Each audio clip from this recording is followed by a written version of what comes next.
Team faculty, Dr. Chris Peterson, and he's going to shake things up a little bit with his presentation called Using Tree Wind Damage to Improve Meteorology's EF Scale.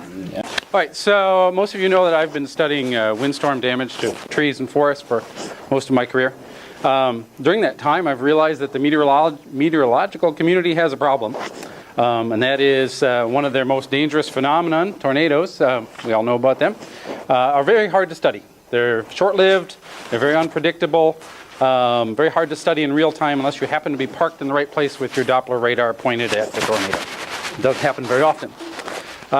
So as a result of that, they're forced to sort of rely on retrospective approaches to study tornadoes. One of which you've probably all heard of is the F scale, or the EF scale is the new name.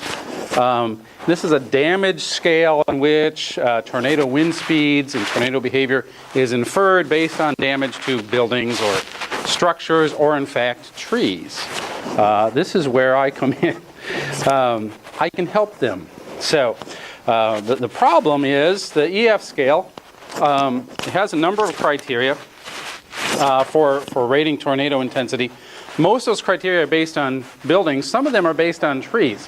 Unfortunately, the tree part of the EF scale is deeply flawed. It has a lot of problems, and I've been telling them this for a couple of years now. They're starting to listen, thankfully.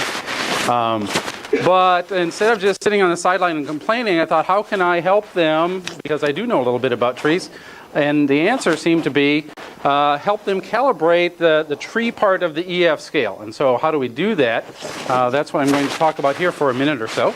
And that is to go to a post-storm situation and compare side-by-side damage to houses, which are understood really well from an engineering standpoint.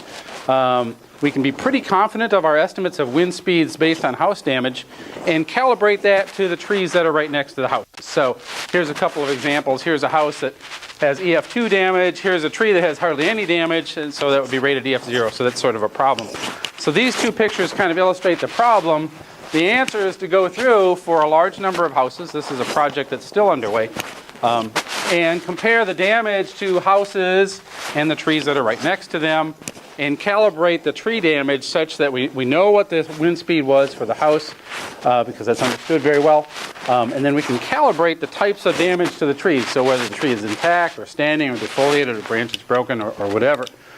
So this is a way that we can improve on the EF scale for the meteorological community, hopefully save some lives in the process, and make a contribution from the ecological world to the meteorological world. That's it. Thank you.